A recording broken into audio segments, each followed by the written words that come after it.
Audio Jungle.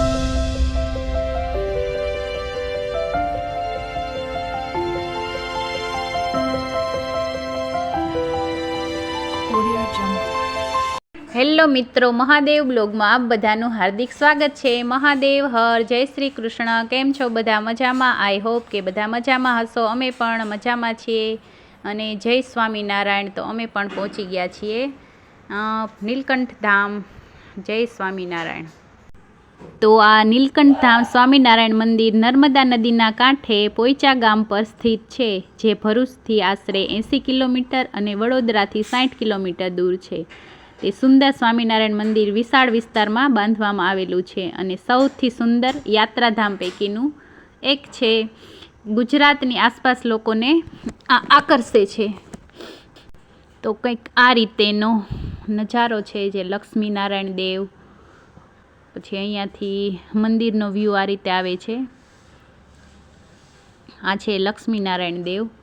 પછી રાધા કૃષ્ણ દેવ, બાલ ઘનશ્યામ, હનુમાનજી, ગણપતિજી અને પરિક્રમા માર્ગમાં 24 અવતાર સ્વરૂપના દિવ્ય દર્શન થાય છે.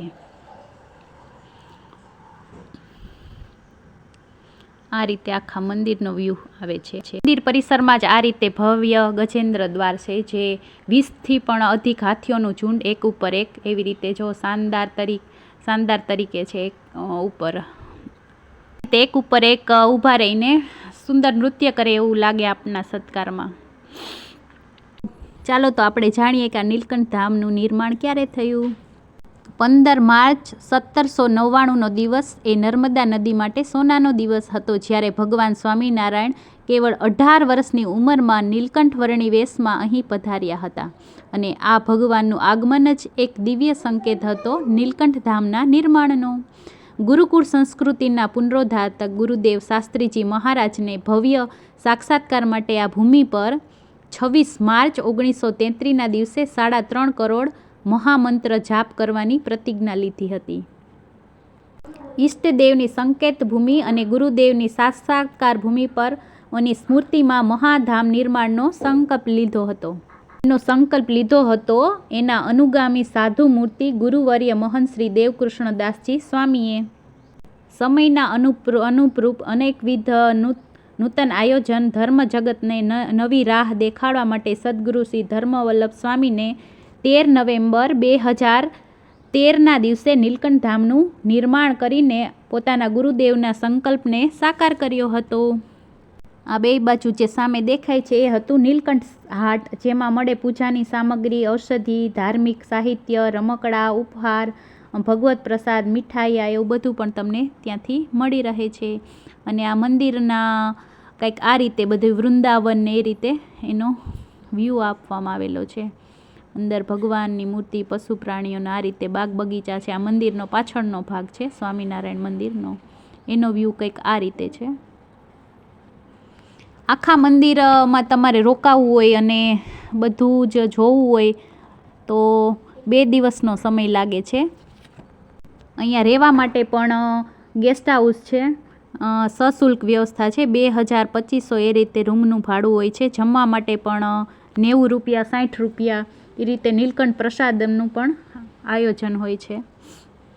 પ્રાકૃતિક પહાડોની વચ્ચે 24 એકરમાં ફેલી આ પ્રદર્શનીનો સફર બાળકો, યુવાઓ અને વડીલો માટે પણ આનંદદાયક અને જ્ઞાન વિજ્ઞાનની સાથે એક દિવ્ય પ્રેરક સફર છે.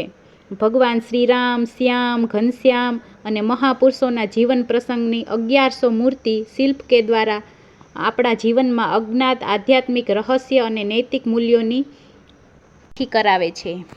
તો પાછળથી આવીએ તો મંદિરની ફરતી બાજુથી આવી શકાય છે. તો આ પાછળથી આવીએ તો આ રીતે કંઈક મંદિરનો તમને દર્શન થાય છે. વિશ્વ કલ્યાણની ભાવનાથી નીલકંઠ પ્રભુના 108 લીટર દૂધ, 108 ઔષધિ, પંચામૃત, પંચચંદન, મહાતીર્થની મીઠી, ફળોની રસ આદિ સામગ્રીથી એના મહા અભિષેક થાય છે. અને આ શુભ સંકલ્પનો સિદ્ધ હેતુ અભિષેક કરવા માટે અહીંયા દુનિયાભરમાંથી શ્રદ્ધાળુઓ આવે છે. અને આ અભિષેક કરેલા દૂધ ગરીબ બાળકોમાં વેચી દેવામાં આવે છે. કાવડ યાત્રા નીકળે છે સંગીત ધ્વનિ સાથે. કાવડ યાત્રા નીકળે એ પણ એક જોવાનો સુંદર લાવો હોય છે. અન્નકૂટ થાય છે, નિત્ય મહારથયાત્રા નીકળે છે અને નિત્ય મહાનિરંજન આરતી પણ સાંજે થાય છે આ મંદિરમાં. અહીંયા શંકર ભગવાનનું પણ નર્મદેશ્વર મહાદેવનું મંદિર છે. જય મહાદેવ. શ્રીજી અને સહુ સંતો રે મળી કરજો મારી સહાય, હું છું તમારે ચરણે રે પુરુષોત્તમ લાગુ પાય, પુરુષોત્તમ લાગુ પાય. આ મંદિર છે કષ્ટભંજન દેવનું. મનોજવમ મારુતતુલ્ય વેગમ જીતેન્દ્રિયમ બુદ્ધિમતામ વરિષ્ઠમ વાતામજં વાનરયુદ્ધમુખ્યમ શ્રીરામદૂતમ ચરણમ પ્રપદ્યે.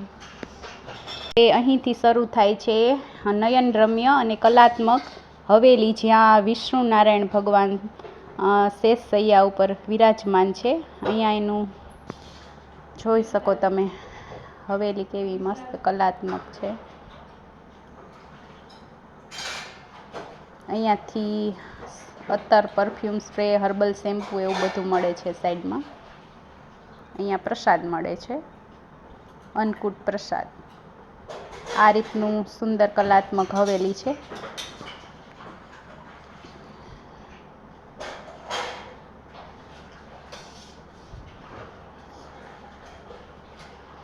વિષ્ણુ નારાયણ ભગવાન, લક્ષ્મી નારાયણ ભગવાન શેષ શૈયા ઉપર અહીંયા બિરાજમાન છે. અહીંયા મહાપૂજા અને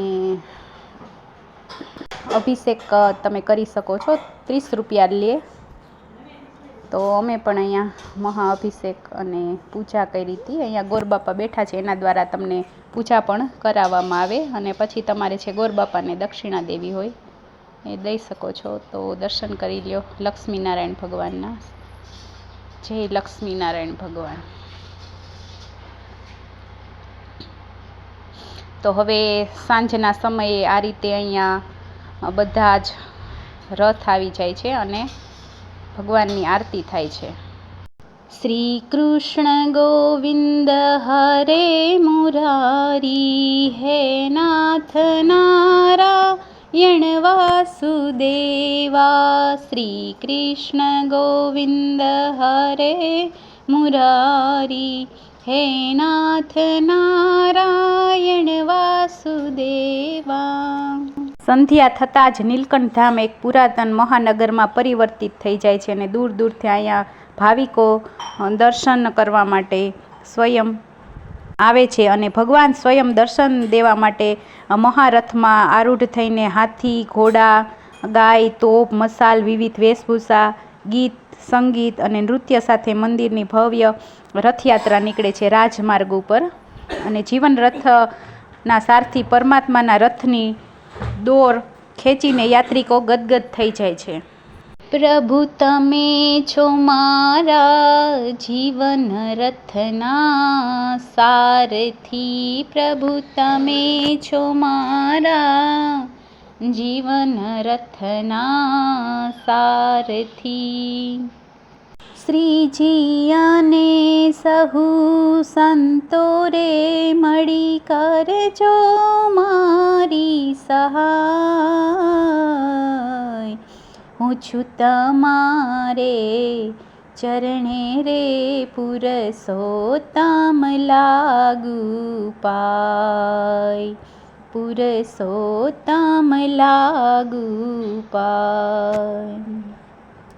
હું અનંત ભવમાં ભટક્યો, અહીંયા રે આવી અટક્યો, ખરી રીતે આવી અટક્યો છો, ગાડા કરજો છૂટકો રે પુરુષોત્તમ લાગુ પાય, પુરુષોત્તમ લાગુ પાય. નથી ગયો હું ગંગા કાશી, અને અંતર નથી રે ઉદાસી. વાલો અક્ષરધામના વાસી રે અમે ઓળખ્યા આવી નાસી રે પુરુષોત્તમ લાગુ પાય. પુરુષોત્તમ લાગુ પાય.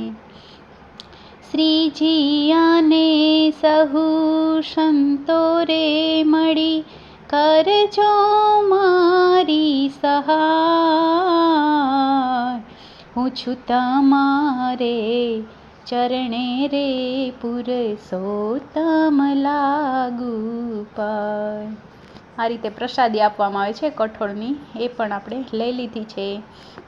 અને મોતીની પ્રસાદી પણ મોતી ઉડાડવામાં આવે છે, એ પણ બધા ભક્તો મોતી વીણી લે છે અને પોતાને ઘરે મંદિરમાં અથવા તો તિજોરીમાં ભગવાનના પ્રસાદ તરીકે રાખે છે. અને આ રીતે સંગીત, નૃત્ય સંગીત, વેશભૂષા વગેરે દ્વારા બધી તમને ઝાંખી જોવા મળે છે અને બે બાજુ ભક્તો જાય છે. જય સ્વામિનારાયણ. સ્વામિનારાયણ સ્વામિનારાયણ સ્વામી સજાનંદ બોલે રે. સ્વામિનારાયણ સ્વામિનારાયણ. રાતે મંદિરનો નજારો કંઈક આ રીતે જોવા મળે છે.